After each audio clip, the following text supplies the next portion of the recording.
கல்லூரி படிக்கிற 20 வயசான மாணவர் படிக்கிற வயசுல தான் கூட படிக்கிற சக நண்பர்கள் கூட சேர்ந்து சந்தோஷத்தை அனுபவிக்க வேண்டிய இந்த பருவத்துல குடும்பத்தை சூழ்ந்த தீராத வறுமைக்காகவும் அதே சமயம் படிக்கணும்னு நினைக்கிற லட்சியத்துக்காகவும் கையில எடுத்த ஆயுதம் பகுதி நேர சுயதொழிலான இந்த சுண்டல் வியாபாரம்.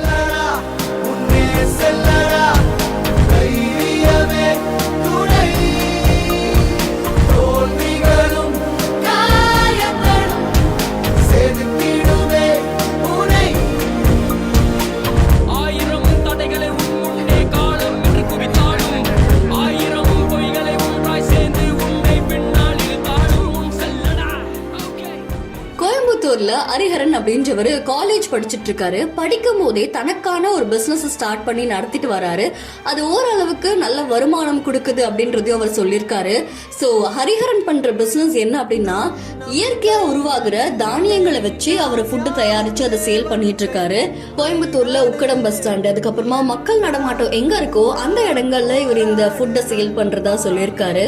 அண்ட் இந்த 9 தானியங்கள்ல அவர் சேர்க்கறது என்னன்னா, பருப்பு, தட்டை, பயிறு, கொள்ளு, கருப்பு சுண்டல், இந்த மாதிரியான 9 தானியங்களை வச்சு அவர் ஃபுட்டு தயாரிக்கிறாராமா.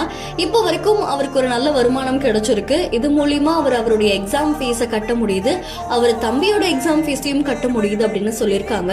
ஸோ ஃபியூச்சர்ல கண்டிப்பா இந்த பிசினஸை பெருசாக்கணும் அப்படின்ற ஒரு பிளான் இருக்கிறதாவும் அவர் பேசியிருக்காரு. அண்ட் இப்போ கோயம்புத்தூர்ல இயற்கையா உருவாக்குற இவருடைய ஃபுட்டை சாப்பிடுறதுக்கு பல பேர் இருக்காங்களாமா.